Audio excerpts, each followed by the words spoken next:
Well, good morning. I want to congratulate you, brave and faithful people who have made the effort to come out. It's more difficult when you wake up, but it gets a bit easier as it goes on, doesn't it? Especially when you've got company to share the time with. I remember a very well-known principal of a Bible college in America who lived on the campus together with many students. And one Sunday morning, he was on his way to church on a terrible, windy, wet, snowy East Coast morning, dressed up in coat and jacket and hat and everything. And he walked to the chapel service, some distance, but as he was walking along, some students came past in a motor car. Students tend to do better than teachers and professors and so on. And they stopped and they said, "Professor, can we give you a lift? You're getting wet. It's cold. It's unpleasant. Jump in." And he said, No, I prefer to walk. And they said, "No, you must really get in." He said, "Okay, if you insist, I'll get in. But I want to tell you a story as we drive. Simply this. You know it's not a good day to be walking in the snow on the way to chapel. But I want you chaps to know that when I was 18 years old, I committed my life to the Lord. And apart from the commitment to the Lord, I promised that I would always be with His people on a Sunday morning. Whatever the conditions, if I could possibly make it, I would get up, come wind or rain or whatever. And that is my testimony." And he was delivered safely, fairly wet, but mostly dry, to that service. So it's just very, very encouraging, because this is a word from the Lord. Whether it is addressed to 6 people or 600 people, does not matter. It's a word from the Lord, and we are here with His people to share the word and to be built up in our faith. The theme is on knowing God in a broken world. And that's very much the basis of our scripture reading, which, as you've heard, is Psalm 46 mainly. And I want to just read the psalm to you. It's quite a short psalm. Do we have it up here? There we are. Right. So perhaps we should just pause as we consider the times that we know of loss or tragedy or high anxiety, when we have thought our world was falling apart. We may be able to identify with that feeling, and how you were able to find the strength to face the dawn of another day. And that's what we find here. So we read, "God is our refuge and strength, an ever-present help in trouble. Therefore we will not fear, though the earth give way, and the mountains fall into the heart of the sea. Though its waters roar and foam, and the mountains quake with their surging. There is a river whose streams make glad the city of God, the holy place where the Most High dwells. God is within her. She will not fall. God will help her at break of day. Nations are in uproar. Kingdoms fall. He lifts His voice. The earth melts. The Lord Almighty is with us. The God of Jacob is our fortress. Come and see the works of the Lord, the desolations He has brought on the earth. He makes wars cease to the ends of the earth. He breaks the bow and shatters the spear. He turns the shields, He burns the shields with fire. Be still and know that I am God. I will be exalted among the nations. I will be exalted in the earth. The Lord Almighty is with us. The God of Jacob is our fortress. This is the word of the Lord, and we give thanks to God for it. I want to just acknowledge the help and insight of some books I've been reading, particularly one by Eugene Peterson on the commentary that we're looking at here. Well, the biblical insight is that the whole of creation is fallen, that all creatures and all nature, and not just humans, share in the brokenness and the violence. It includes the principalities and the powers, and among them the nations. Furthermore, this brokenness is everywhere. We can experience it in many ways. We experience it on the streets, in the mountains, in the gluttony that makes up and wastes the earth's resources, the material greed that destroys the earth's beauty, the pandemics, the riots, things that destroy life and health, the falling apart of society, broken relationships, murders, assaults, abuse, terrorism, and wars. And when we head for the hills for more peace and quiet, what do we find? Well, we find there that there are such things as volcanoes and hurricanes and floods and droughts and earthquakes. And these things leave death and destruction and despair in their wake. Humans and nature are fallen. A tsunami explodes in the sea, and it races across the ocean to crash on innocent men and women and children. A tornado turns whole towns into matchbox rubble. And this psalm is about how we find and know God in this broken and fallen world. It's about the help and the healing that God offers in the midst of violence.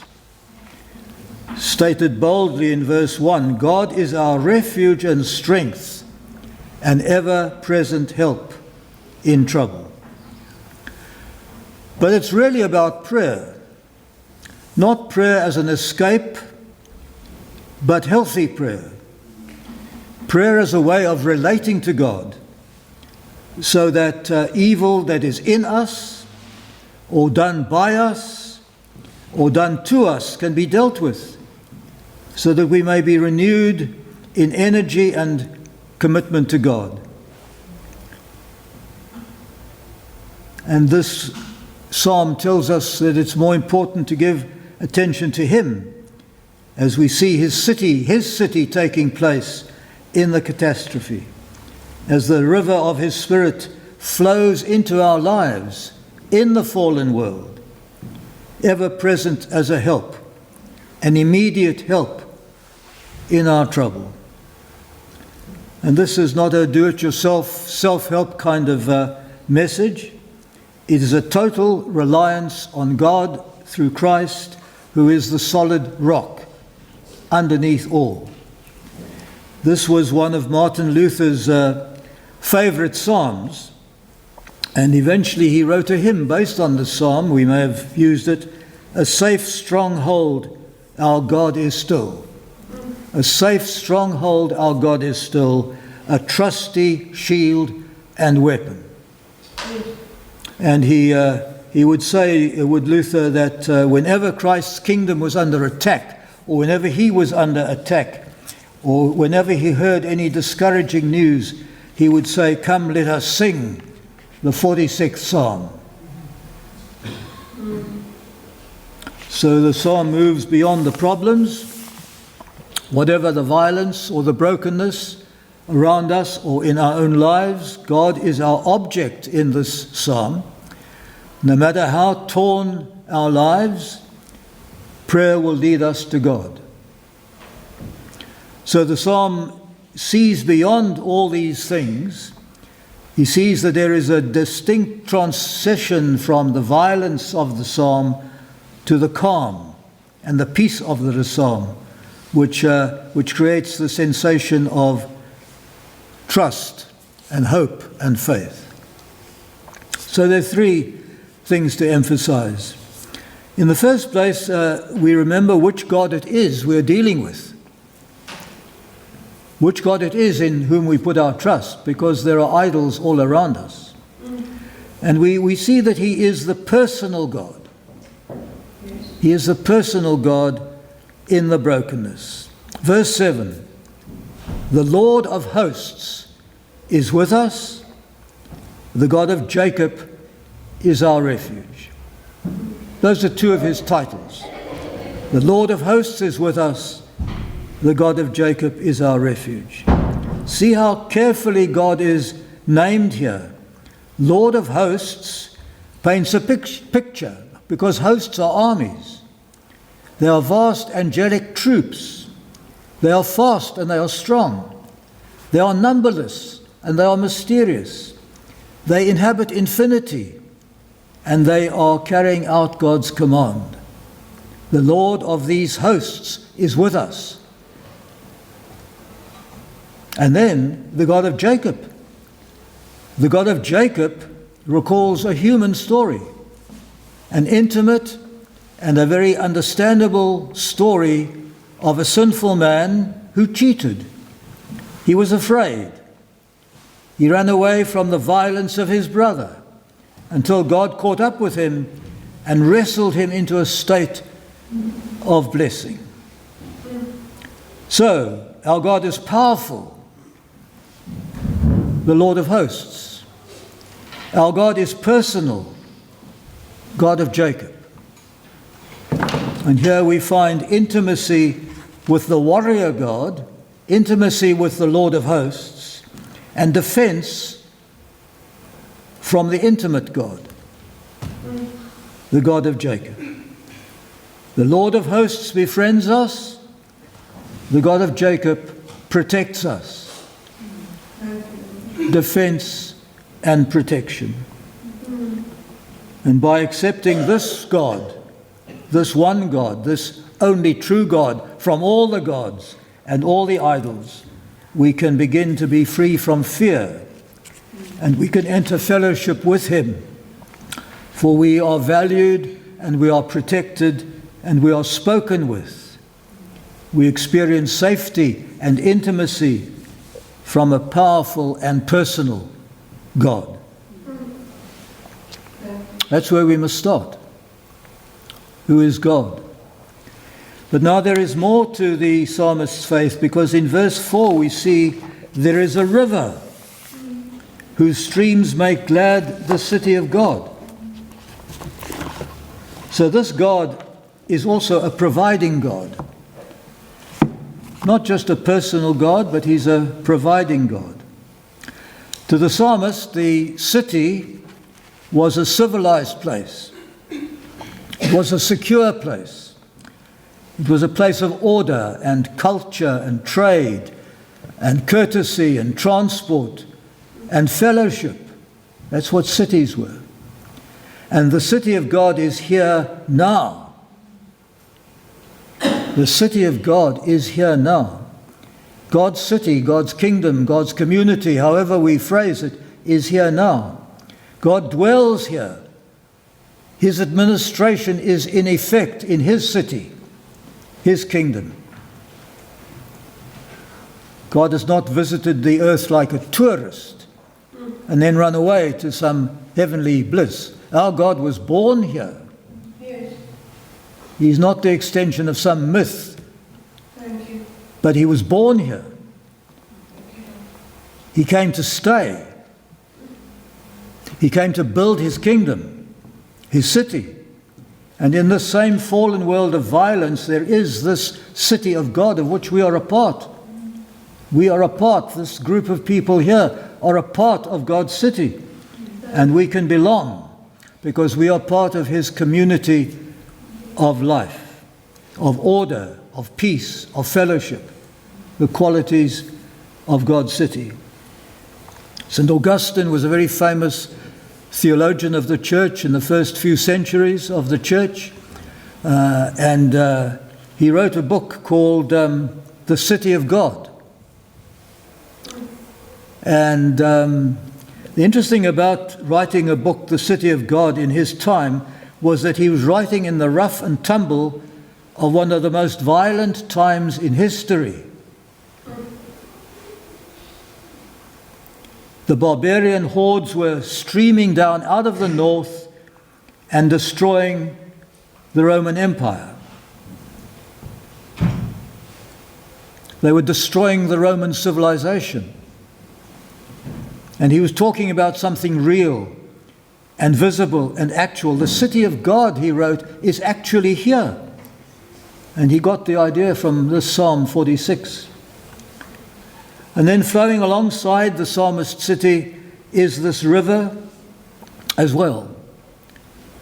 Rivers are important.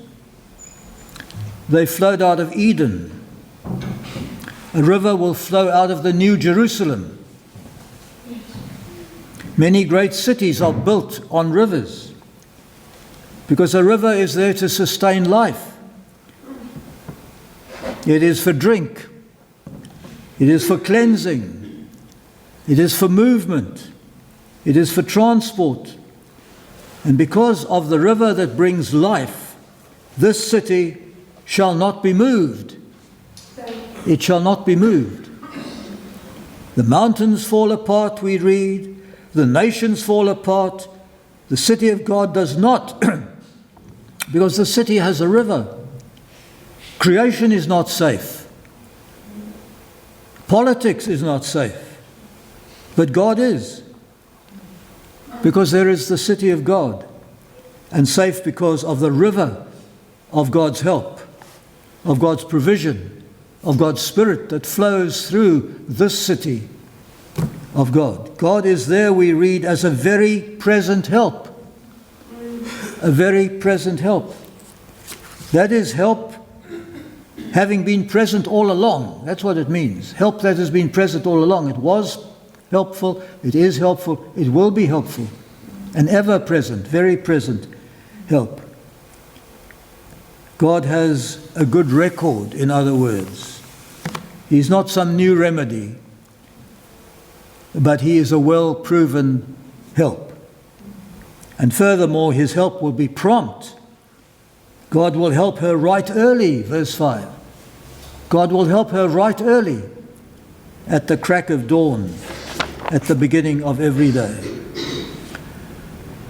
Perhaps we don't always agree with the psalmist. Perhaps we've not always felt God's help. Perhaps we didn't notice it. Perhaps we were expecting something kind of different. But this tendency to despair and to faithlessness is driven out by these promises. Come, behold the works of the Lord. In other words, we need to look for these works of the Lord. We need to put on our spiritual spectacles and tune in our optical ears and to see where God is working, how God is working among individuals and groups and communities. Look for the signs of the Lord's working. To look carefully at what is going on in our own lives, our souls, our very being, among our workers, in our home, in our country, among our leaders and people. We need to be asking all the time, Lord, how are you? Where are you? Where are you working? How is your action? How are you working in our community? How are you bringing judgment? How are you bringing peace and health? How you are breaking and destroying and burning the weapons of violence.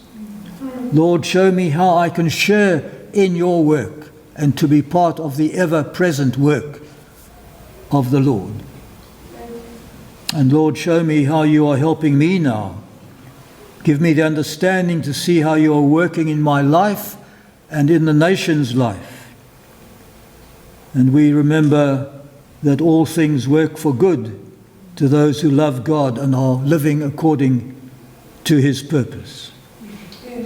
And then the third point that is to be emphasized is the one we've sung about and heard about this morning and focused on: be still and know that I am God. So God is personal, God is the provider, and God is also the source of peace.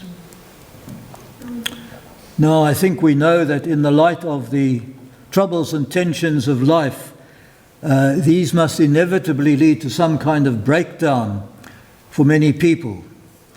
In the light of the difficulty of knowing God in our chaotic and difficult world, amidst the noise and the rush and the haste of our lives, there is a promise and a command here that we need to just hear again and perhaps put into practice more frequently. Because in a sense, this is the solution. This is the heart of the song. Lord is described, and we are told that we find our peace in Him. The intimacy and the protection of God, when around us everything is shaking and falling and roaring and raging and tottering and falling. This is where we will find God. Be still. It's one thing to say, it's another thing to do, because the moment we get still, our minds flood with things to do, things to avoid, people to see, and so on. That's how it is. So we have to learn to be still, to be silent, to learn to let be, to enter the void of silence, to relax seriously, to give way, to stop rushing, all of those things. And many therapists will say this is the first step to all healing, to all forms of healing, to be still. Yes. And then to knowing God. Relax and be still. One writer has said that when you're being still and waiting before God, you're not doing nothing. That's very interesting. Yeah. One very busy Christian writer who was forever producing Christian books said that it was very, very difficult for him to sit down and concentrate, because the moment he sat down, he was also a teacher, he was also a lecturer, he was also a pastor. Everything on earth flooded into his mind, and he had to postpone and delay until he could be still. But being still was his therapy and his healing. So the writer goes on to say, the most important thing there is can be being still before God, because you're allowing your soul to grow up. You're allowing your soul to grow up. If you can't be still and wait, you can't become what God wanted you to be or created you to be. If you can't be still and wait, you can't become what God created you to be.